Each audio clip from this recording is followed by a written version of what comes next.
YouTube, how we doing? Pass the prop back here again. NFL Monday Night Football edition. I'm ready to go with Tampa Bay and the good old Kansas City Chiefs. Swear they're on every primetime slate, bro. They're on every primetime slate. Obviously, when you win as many games as they're winning, they're probably going to make a lot of these. But it's time to talk about it. Joined as always by my guy Stu. How you doing? I was going to say the Chiefs are always here, but, our GOAT show legend Baker Mayfield isn't here too often. So with how much we bet on this guy over the last couple of years, it's good to see him get his shine in primetime because he really is good in primetime. I mean, he resurrected his career. He showed up on short notice, came in, performed well, and saved his career. Literally, that game with the Rams, right? I mean, that's what brought it all back. So we love Baker in primetime. This is a pro Baker Mayfield show if you're not familiar already. So definitely will be an interesting one. Obviously, 9.5 spread this morning. It's gotten a little bit out of hand. So I'm into it. I'm excited to talk about it. And yeah, ready to go. Yeah, no, I don't know where else I could be. I mean, if it's not Geno in primetime, it's fucking Baker in prime. Like literally, I just switching back and forth because I keep finding ways to get these two teams in primetime. And I probably sitting on the top of the committee of wanting to see that every week, bro. I want to see that every week because Geno absolutely did the Jameis Winston this week and just threw picks on picks, pick sixes, and still put up that fat stat line of like 400 yards. Got me a nice little win in DFS this week. It was a nice week for me on there. And obviously we'll talk about our bets here as well. Let's take a look at the chat here. We got some guys in here. MSA, as always, Flam Fam. Weird, yeah, dude. It was a weird day. We'll talk about it. I'm gonna feel pretty good about what I want to talk about. That's for sure. Winner cheesecake dinner. It's time to go. We'll talk about any of the bets on there. We'll make sure we talk about those in the chat. We got Impulse out here as well. Hey, shout out to Mario Hampton. That was the worst line I've ever seen in my life. Oh, okay. He played Florida State, who might be they're a bottom 5 Power 5 school. Bro. Yeah. And they gave a guy who gets 25 carries a game. Like you're only going to give him 4 yards a pop? That boy ended up with like 200 yards. It was wild. I almost saw it was like one of those ones that you're just like, it's just too good to be true. But I'm like, no, we're gonna roll. But yeah, Hampton was a monster. Absolutely. I think he had 4 touchdowns too, and like 2 of them in through the air too. So it was pretty wild.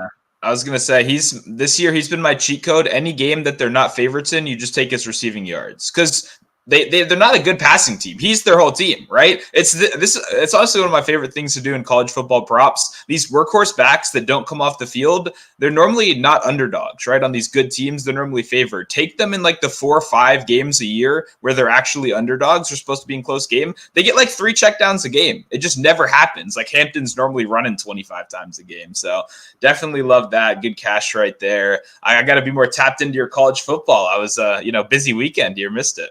Yeah, it was a lot of stuff this weekend. Obviously, college basketball back today. Fuck, dude.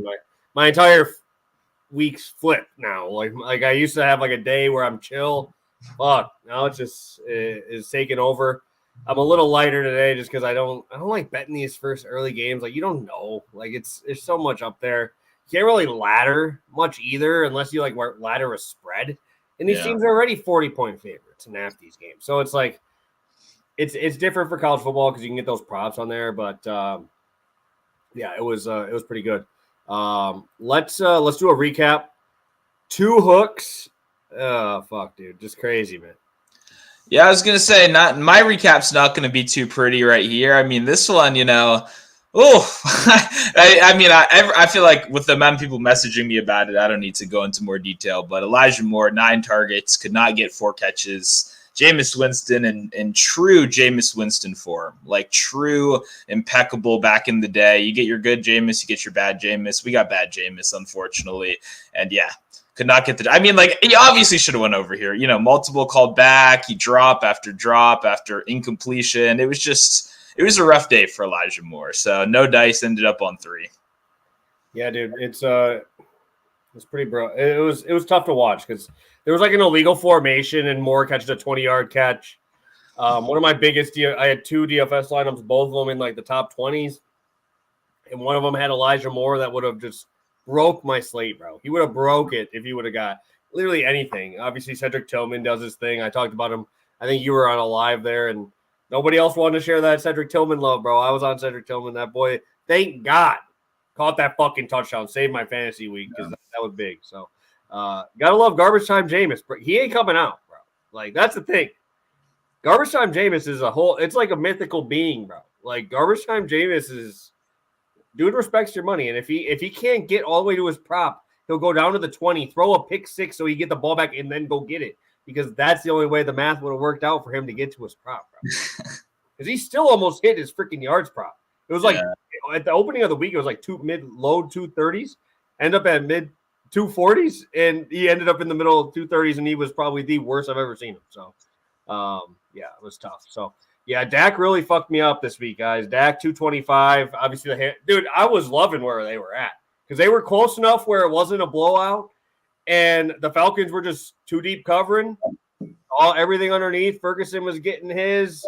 CD was getting his, and then obviously the injury really kind of fucked me up because Kamara obviously had like 160 rushing yards. So that one was pretty easy there. But yeah, that Dak injury really fucked me up. And obviously that Cowboys team is just atrocious right now. So not much else to say. He had 25 minutes of being behind and just chucking it, and obviously comes out Cooper Rush. So obviously Dak did not get there. Yeah, that was unfortunate. Just tapping out the game, injured, missed out. Kamara did his job, but unlucky. Cowboys suck. I hate the Cowboys. And speaking of guys I hate, I don't hate Josh Downs. I like Josh Downs, but ended on the number 60 right here. Garbage time was not enough for him. Obviously ended right on the line. Very weird usage. Third in snaps behind Alec Pierce, who played the most snaps out of anyone. They played more 2 tight end sets than they had all year. It was just very odd. There was not a lot of Josh Downs. And in the first half, there wasn't a lot of volume at all. I believe Flacco threw the ball or completed 7 passes in the first half. So unfortunate, was not, the high volume, outing that we got. Hopefully some people got 60 on the number because that's obviously where he ended. But yeah, no dice for the show right here. Yeah, I got it right away. Luckily for me, I was getting it at the 58.5. So appreciate you cashing me out there. A guy that you didn't really need anything from. I mean, Saquon did his thing, bro.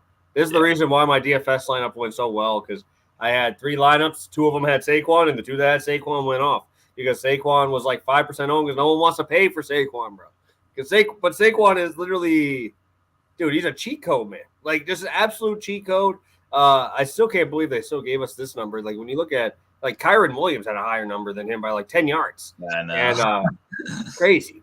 But Saquon does his thing. Pretty much any number you got. I think it went up to 106.5. Dude had like 190. So I did talk about wanting to have that receiving game upside. He had like 50 yards through the air. So that was something that, I mean, it makes me feel better that I sounded better because I took the receiving yards.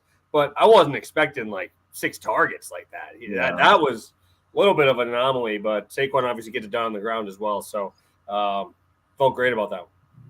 Yeah, no, that's the benefit of obviously getting the combo that we talk about. We both always, no matter what the sport is, you want a guy with elite upside in either category. You very often see people kind of playing a rush and receiving on a guy that you know is kind of going to get in one direction. But Barkley, his regular receiving is only in the low teens right now because Jalen Hurts isn't a big check down guy. But that doesn't, still Saquon Barkley is one of the biggest big play threats in the league and one of the best receiving backs in the league. So anytime you can add in those receiving for just, a small tax, you're definitely going to want to do that. So this was easy. Glad I tailed this one. Shout out to Saquon for getting the job done. And then shout out to the Eagles for almost fucking the game up in the end. That made me laugh because I was so hoping they lost. It would have been so 22-0, bro. And I thought they were dead. I'm like, Doug Peterson's ass is about to get fired. And then turnover, fumble recovery for a touchdown. Crazy, bro. Just everywhere. So very surprised at that blow up because that Jaguars team is not good. Anything else you want to talk about from Sunday? Stu, as our number moves to 35 and 23 at 14.25 units. Anything else you want to talk about with Sunday? I know I got a couple things I got to say yet too. Yeah, I mean, for me, it's kind of taking a look at like the next coach fired market. I was kind of curious, are we going to get a Bill Belichick kind of thing coming back to the league? Like, who's going to be out? We saw Dennis go. Obviously, we're coaching football, bro. Fucking said that shit from the first one. Yeah, that was a good reminder. You know, we come up here, we give you guys advice. I'm sitting here with all my fucking money line parlays. You know, Saints. You know, paying off a bunch of Moreno money, a bunch of UFC money. Can't even get the fucking money line cover. So you don't do these stupid money line parlays. Like, you know, it's common sense, but every once in a while you still do it anyway. You know, you still do it anyway, and it fucked me up with the Saints this week. So shout out to them. I'm very glad he was fired.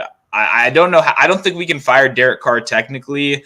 I'm not going to wish for an injury, so I just hope it goes downhill from here. I don't know what happens.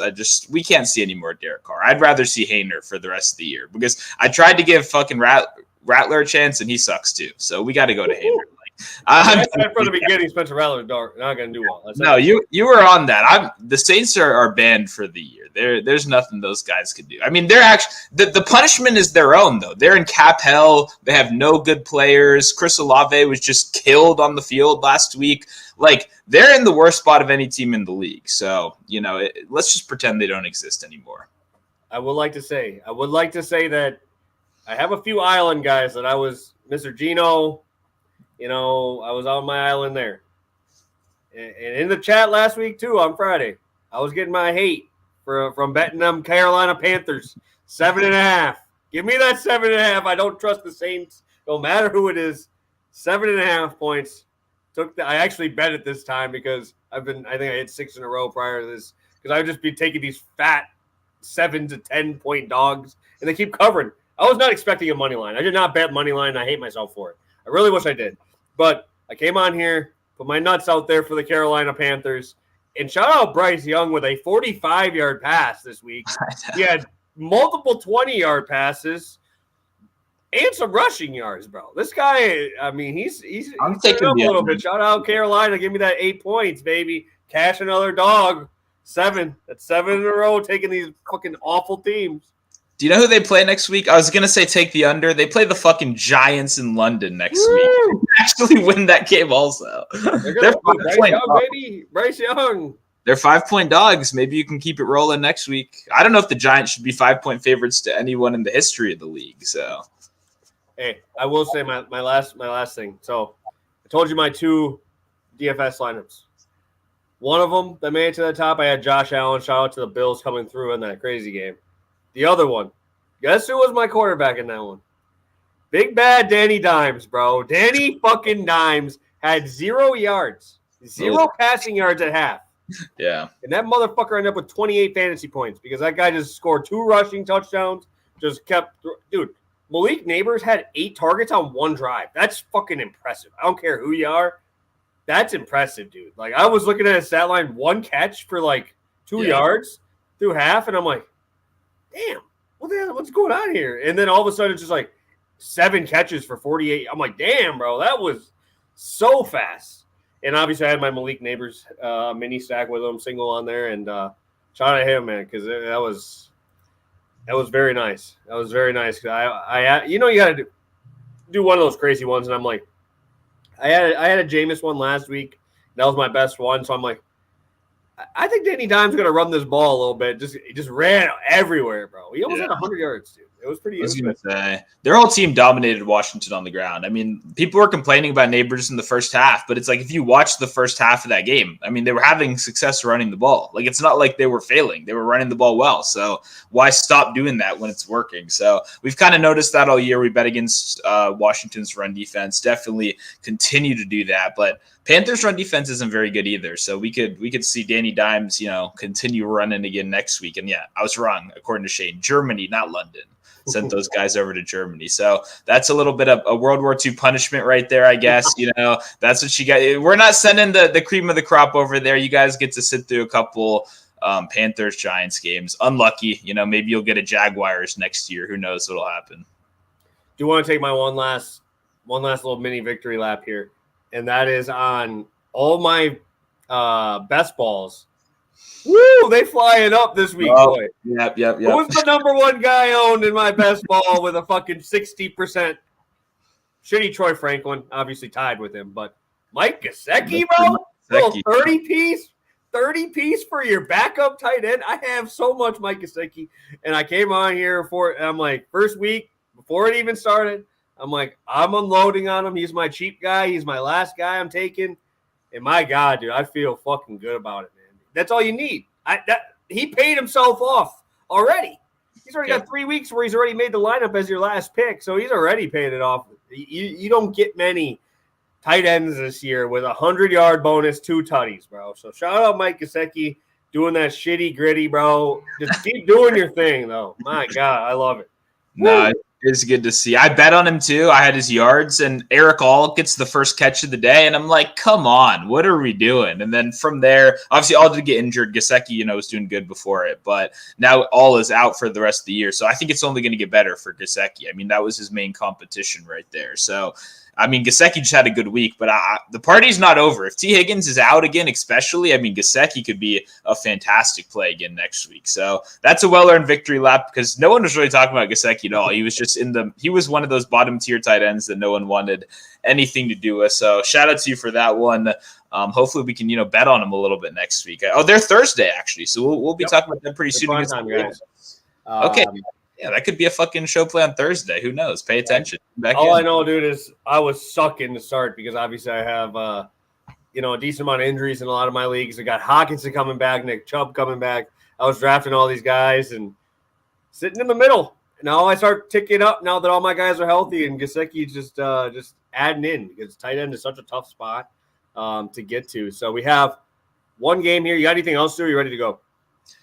Yeah, no, I'm ready to go. I mean, yeah, I don't know. Commanders got the win. That's the only thing. I did look at their schedule for the next 2 weeks. It's Steelers, Eagles. It's a rough stretch. That's the one thing I want to say. I'm a Commanders fan. I'm on the bandwagon. These next 2 weeks, I will not be betting on the Commanders. It'll be a real test for the rest of the season. So under 22 carries for Najee. That's the real question, bro. Well, that boy might run the ball 25 times. Najee sucks. Like, I'm kind of happy with that, honestly. Najee 22 for 70 sounds perfect. That's like his regular. 22 for 70. Look at Najee. Even against bad run defenses, I know, but I just watched the ghost of Devin Singletary fucking carving. He only had one good offensive line and no Andrew Thomas, though. You know what I'm saying, though? Yeah, of course. Arthur Smith is literally going to go into that thing. He's like salivating, bro. Yeah. We are going to pass the ball 3 times this week. And all 3 of them are 50-yard bombs. That's all we're doing.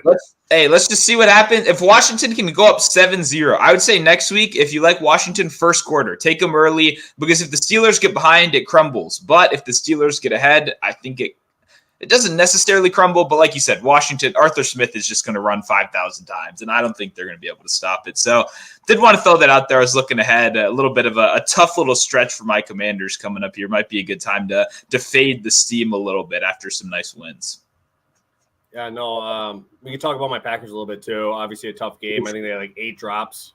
8 drops. Didn't even have to really throw the ball downfield for Goff, and then obviously the pick 6 just kind of put a big stink right on it. So lines look good. I still don't trust. I'm going to take I don't care what the line is. When he goes to Chicago, bro, I'm taking team total under, bro. I'm just got to do it because Bears are just going to sell out for that run. And I kind of like that defense, even though they just got fucking shredded by fucking Kyler Murray and those guys. But yeah, you're not having a running quarterback with Goff. You know what I'm saying? I just don't understand how you can only have 2 outdoor games for a whole season. How is that even possible? Like, that's crazy, bro. Yeah, no, I completely agree. And I mean, I don't know. And then they're not going to have to in the playoffs either with the home field advantage and stuff. It's a little crazy when they were saying that stat that like this is their first out game all year. It's like, damn, is this not football anymore? You get to, get a nice little heated room every time. But hey, I don't know. I'm going to be fading Jared Goff when I can. It's just tough. They're a good team. Some people are saying the best team in the league. I don't know if I'd go that far necessarily. I still think the best team in the league is probably playing tonight, but hopefully we get them outside. I don't know when they play the Bears, but I think that's probably good luck. I think I'm with you there. All right, time to go. Monday Night Football. Tampa Bay Buccaneers heading to Kansas City. We have an over-under at 45.5, 9.5 points. Dogs for the Tampa Bay Buccaneers. Stu, of the 4 sides, where are you looking? This is a tough one because for me, this game is dog or pass on the spread. Like you can't lay the Chiefs at -9.5 here. Like they have shown such not even an inability, an interest in covering big numbers during the regular season. Like this is a playoff, a Super Bowl or bust team. They're not trying to blow guys out in the regular season, and you see that in the play calling. Like they're not like coming out here with the A+ game plan. That's been the Andy Reid special over these last couple of reasons. And it's why Patrick Mahomes in general has such a bad ATS record as heavy favorite. So the Buccaneers, the problem is they kind of suck. And the Chiefs defense is actually really good.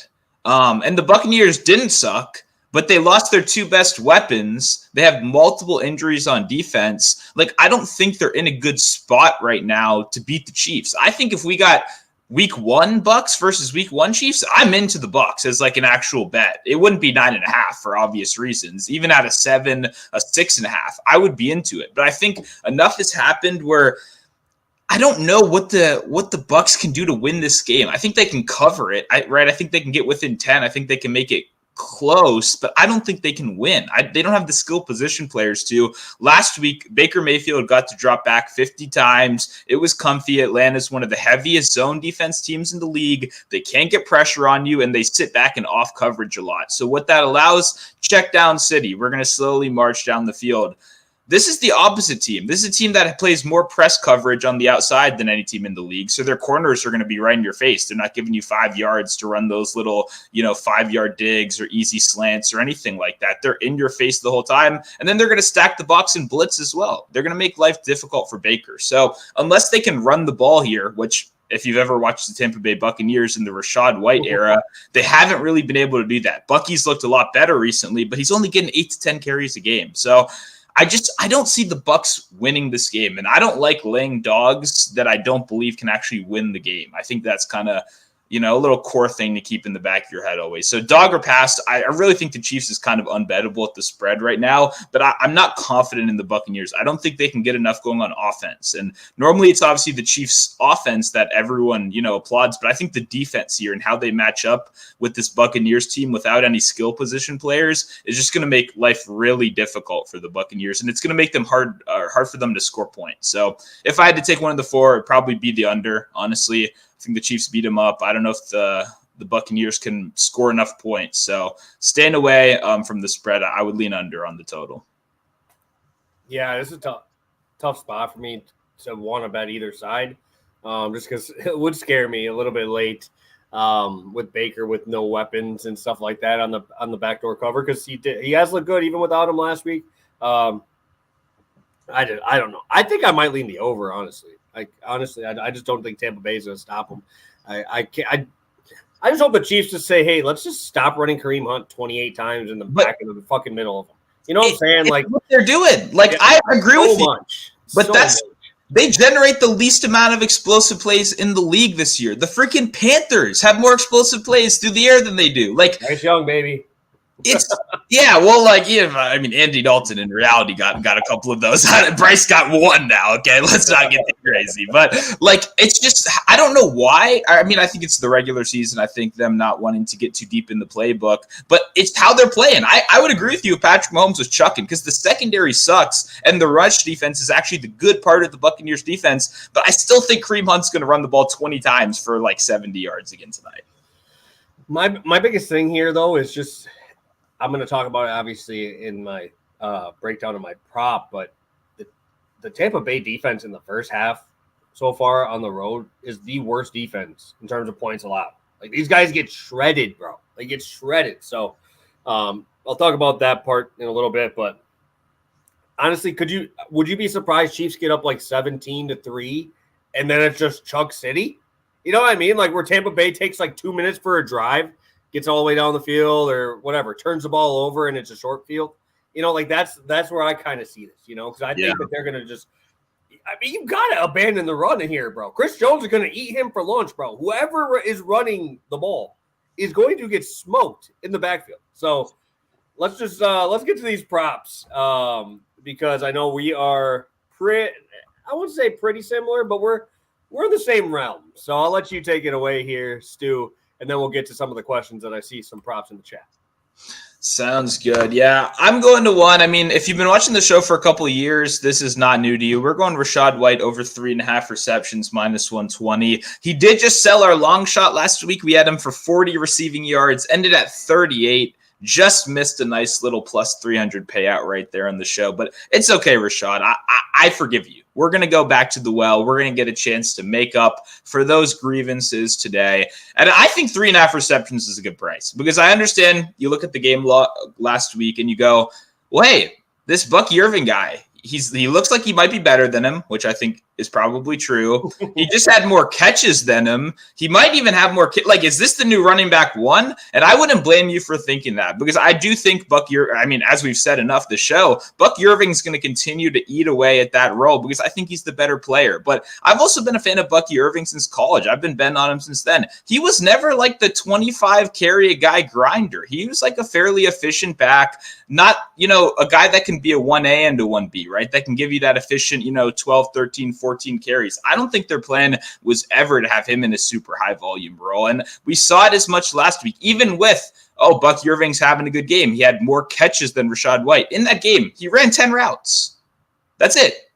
So he was mega efficient when he was out there. He was extremely efficient. The guy had a 0% first read target share last week. These plays were not designed for him. It was simply, we drop back 50 times. There's going to be a shit ton of checkdowns. That's just naturally how it's going to be when you drop back that many times. But when you look at the actual designed screen passes, when you look at actually who they're getting the ball to on these quick running back routes, Rachaad White has all the designed usage. And that's what I'm looking for here at a 3.5 number. I like Bucky Irving a lot. His 2.5 receptions last night, and 15 yards was kind of the first thing I looked at, honestly. But when you dive a little bit deeper, when you look at it and you see he's been mega efficient, but the underlying usage is not great. And sure, I expect it'll probably get better as the year goes on, but there are a couple things that Rachaad White does do better than Bucky Irving, and I think that's going to be important here. One of the biggest one is going to be pass protection and pass blocking. It's something I love to look at, and you've probably heard me mention a couple times on the show against blitz-heavy teams, right? Chiefs are blitzing at the 7th highest rate in the league, and they also run stacked boxes at the highest rate in the league, which means even when they're not blitzing, they're still bringing guys up. Spags loves to show these aggressive looks, and then sometimes they'll back off and they'll drop into coverage, but it's intimidating and it makes it so your quarterback is looking to check down a lot more because he knows the pressure is going to be there. He knows he's going to have to make a split-second decision. And luckily for us, Baker Mayfield's great at that. Like, we've consistently gone back to the well of he's a guy that he's maybe in his younger years, he was trying to make the 40-yard play. He was trying to make the downfield ball.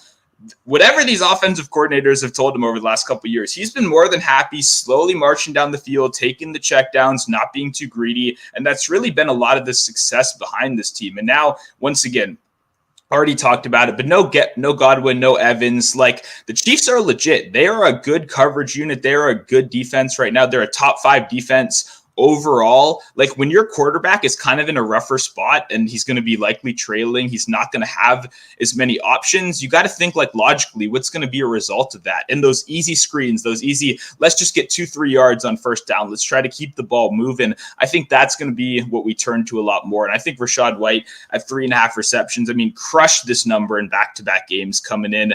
I think 3.5, like -145, -150 is probably a little bit more of the fair price, to be honest. And I saw FanDuel has -120, DraftKings -130. So I would definitely try to get on this sooner rather than later because it's not going to be an unpopular play, right? When you look around, I think it's kind of easy to see how we get here. But even what was good to see earlier in the year, even with all the weapons, I love to see the 5-catch game against the Broncos, another super heavy blitz team that's going to be sending pressure at you all the time. It's good to kind of see how they performed in those similar situations. And Rachaad White clearing 5 catches in that one was obviously not very surprising. So love going to one of my favorite check down targets in the league. I know Bucky Irving is right there, grasping at that usage. I know it may be appealing to go to him because obviously the talent is there and the intrigue, right? He's kind of got that new flashiness to him, but I like the design usage. I like the structured targets. I like kind of a little bit of the ugly stuff, the pass blocking, all that's actually going to get Rachaad White over this number. Well, I'm also looking at, like, not only is he going to be out there, but he's going to be out the field, right? And he's going to be able to kind of do those little, block, pop open. So yep. I'm a little bit off Dak Prescott hamstring injury worse than initially thought, missing multiple weeks. Oh, wow. So, sorry, I was a little bit. I got that message and I'm like, my turn. Oh shit, fuck. I have Dak Prescott in fantasy. Fuck. But luckily for me, in the league, I do have Dak Prescott. Big bad Baker. He's my fucking backup, and he's been my starter for most of these weeks. So I'm on a Baker Mayfield 22.5 completions. I feel like this one. I don't know. I don't feel like many people like betting these completion markets. I love the completion market. I love the Tampa Bay quarterback completion market. These guys love it, dude. They love having me bet these overs because I keep hitting it. They just keep smashing it. Obviously, you can look at some of these games where it's like, oh, he might not throw 50 times, right? But last 3 games hit this number. He only had 36 attempts in the game against the Saints and still got here.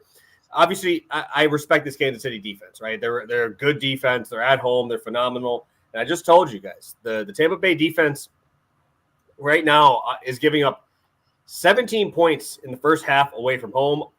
The only team worse than that is the big bad Carolina Panthers. Hey, they covered them, so we're good. Looking at that, though, I'm looking at the Tampa Bay offense is that whole second half has just been abandon the run and let's just chuck this ball around. And that's kind of been the last couple of years, right? Even before Baker with Tom Brady, right? That's pretty much what they did. It's just an extension of the run game. I kind of expect it to kind of look like the Cowboys of the first half last week or this past week, where they had like 21, I think, attempts, but it was like 16 for 21, only 115 yards, not anything crazy downfield. Their corners are very good. They obviously have Carl Loftus, obviously a Purdue man. I obviously love my Big Ten guys. He was a monster in the Big Ten. Obviously like to see that he's doing well. And then Chris Jones in the middle, like, you guys already can't run block. Why would we even try, right? Use these guys. You have literally 2 really good receiving running backs. And one thing I also wanted to mention for Baker Mayfield is right now on the season, he's actually 4th lowest in people that are actually playing enough snaps, like qualified people, in terms of average completed air yards. Tua's at 3.3. I can't even count him because he's not in any of this stuff because he's missed too many weeks. So there's that one. You go down the list. Drake May hasn't hit enough spots, right? He hasn't had enough games. It was Deshaun Watson as the lowest, Patrick Mahomes, second lowest, and then Baker, right? And Baker's actually gone down in the one game that both guys missed, right? Last week, you look at his numbers, his completed air yards, is 4.1 on the season. It was 3.8 last week. So it even went lower last week when we have all these guys that are out. So obviously you have your K. Dotton. Obviously had a huge game last week. I don't know how well he's going to do. I didn't want to go to K. Dotton, but if anything, I'd probably just take his receptions because they're probably going to be 2-yard outs that he's getting these spots on. I love having Rashad White and Bucky Irving in the backfield there too. I'm hoping Sterling Shepard is playing tonight. I know that he had a questionable tag on him going into the night because he's kind of that underneath security blanket too. Like you have a bunch of security blankets and then you have two dudes just say, run straight and don't do anything else but run straight. So obviously like the volume. I think that these guys, I'm hoping can, fourth quarter, 10 minutes left, they're down by 10. Can you get a stop? I'm trusting that Tampa Bay run defense to be able to do that. That's really the only thing they're good at. That secondary is dog shit. So I think that you kind of have to. I kind of have to trust this front seven to be able to slow down this run game enough to make, Patrick Mahomes have to let that ball go a little bit. Let's see that offense move a little bit.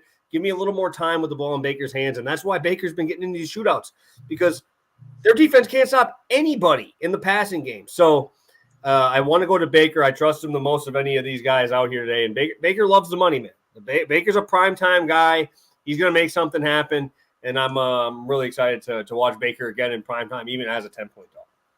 Yeah, and I'll say, too, their O-line's kind of similar to your Packers, where they're a better pass-blocking unit than they are a run-blocking unit by a pretty good little mile. I think people might also bring up the rainy conditions, but once again, when you're betting on completions, when you're betting on a guy that, like you said, bottom 3 and, air yards per attempt, then these rainy conditions, we kind of want these short throws anyway. We want the check down. So, obviously, unless it gets extremely out of hand, which I haven't read, it's not looking like it's a hurricane or anything. It just seems like a kind of rainy game. So, definitely like Baker right here. Obviously, it kind of correlates with my Rashad White. We were both talking about the same kind of thing with just that short passing. Auden, like you said, is obviously going to be there. McMillan, to a certain extent. It's just kind of, how consistent they can be. But I think the beautiful thing is, once again, Baker could suck. He could be like 0 for 6 in the first quarter and still hit this number because, they go down. Maybe they're down 10 points. Well, okay, now we have to abandon Rachaad White. Even if we wanted to run him in a brick wall for no reason, you actually got to go throw the ball now. So definitely like this in a trailing game script is 9.5-point favorites. No matter how ugly the weapons are,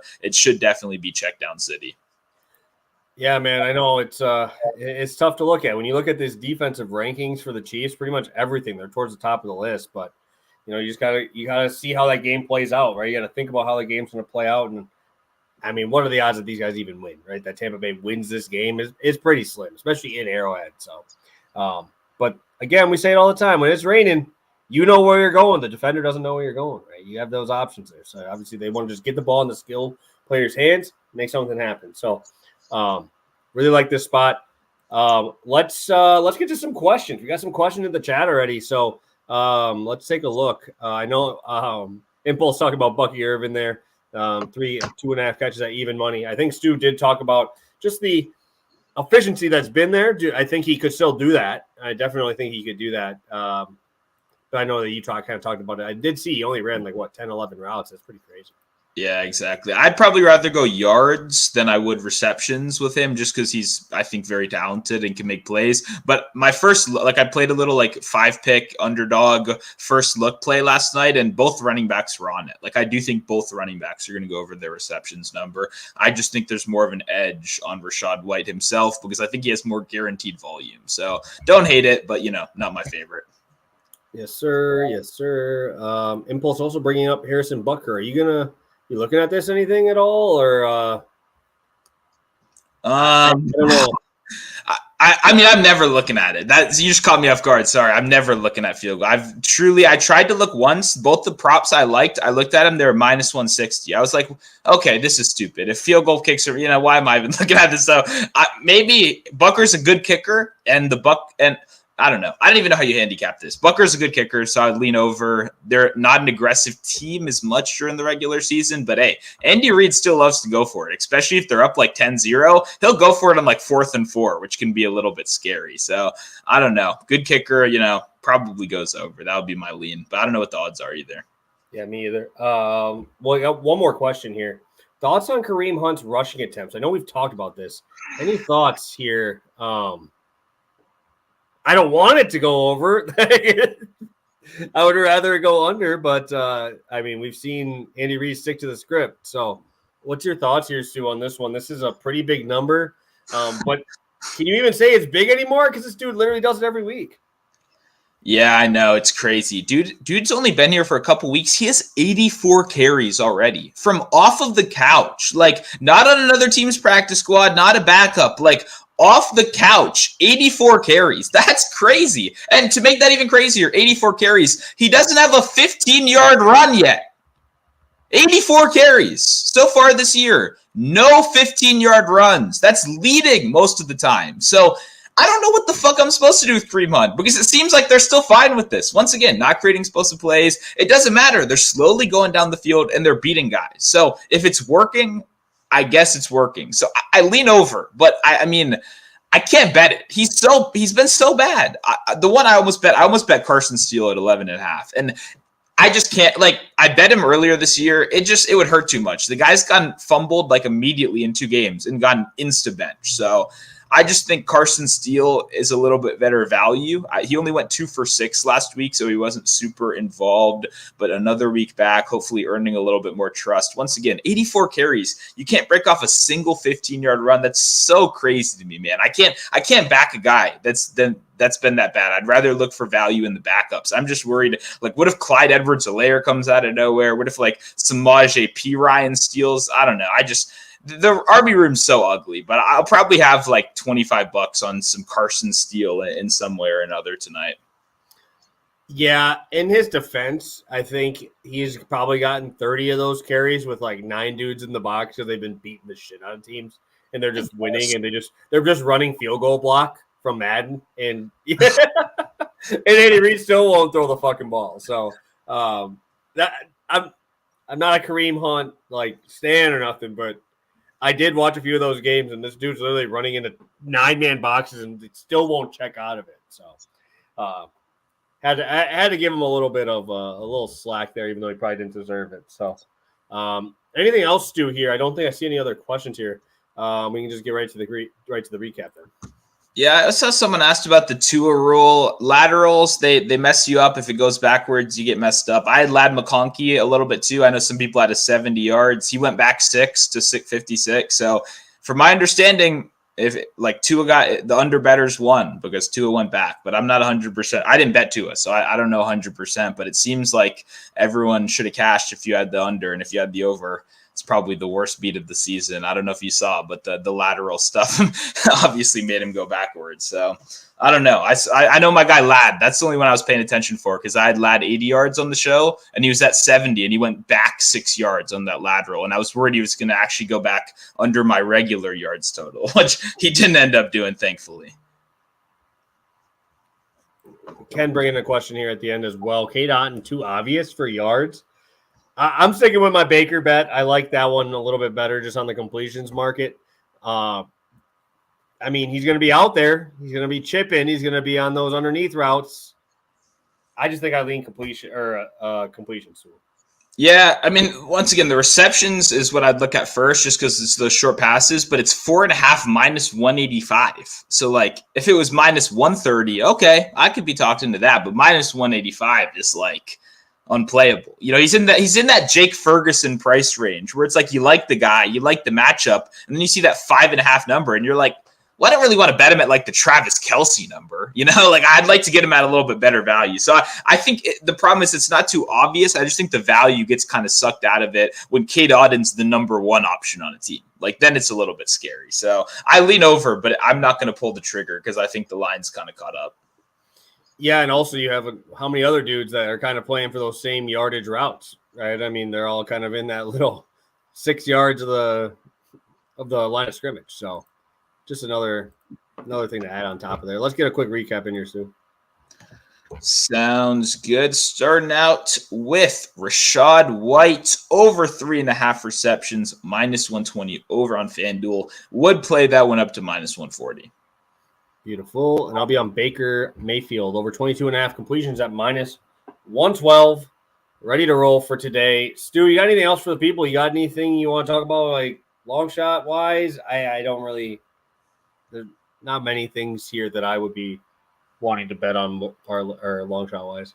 Yeah, I was going to say, unfortunately, there's not too many like backup tight ends to look to. My guy Noah Gray, they caught up. His yards is like 22.5 now. Like, I like Noah Gray, but I'll say what I say every time we get Noah Gray live. Wait till after the first drive. If he doesn't get a catch, right, 0% first read target share last week versus Kelce, like 55. So he's not going to be involved super early. Noah Gray's lines normally drop a shit ton. So I'm hoping to get him live. I said that last game and he immediately got a catch. So that's life. Sometimes you get hit, but at 22.5, I can't really bet my guy Noah Gray pregame, but I will be looking to get some live bets on him. But like a touchdown, that's probably not too bad. I think defensive touchdowns could be pretty good in this game as well. Maybe Baker kind of throws a crazy interception. It's minus 140 for his interception. I was looking at that a little bit. So J-Bro just typed that in the chat right now. Yeah.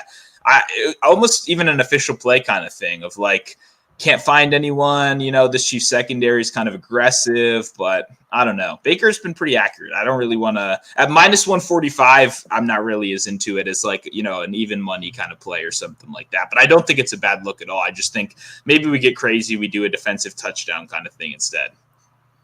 Yeah, no, I feel like there's definitely other spots to go in this one.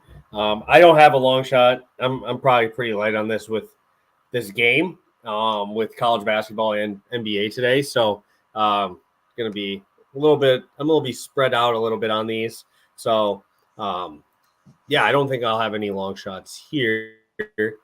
Anything else, Stu? Anything else for the people here? I know I don't think we have too much else in the chat. I'm just looking. I don't think we have anything else. Yeah, I mean, I'll just say pass the prop. Try to stick with us this week.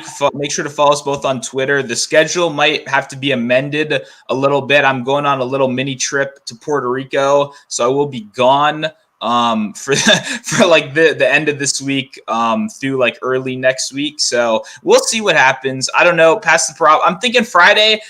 We might pull a real short show. I'm thinking, we normally do the hour. What if we get down to business? We do one of those professional, 2 picks, 15 minutes, bang, bang, bang.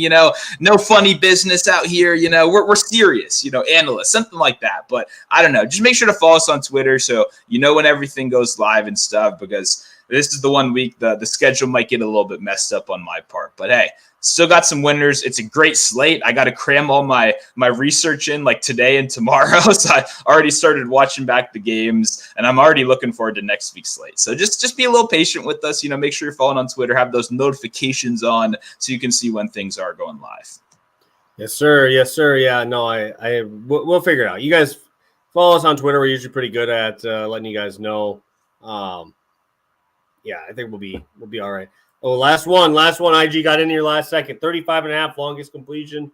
Dinking and dunking all night.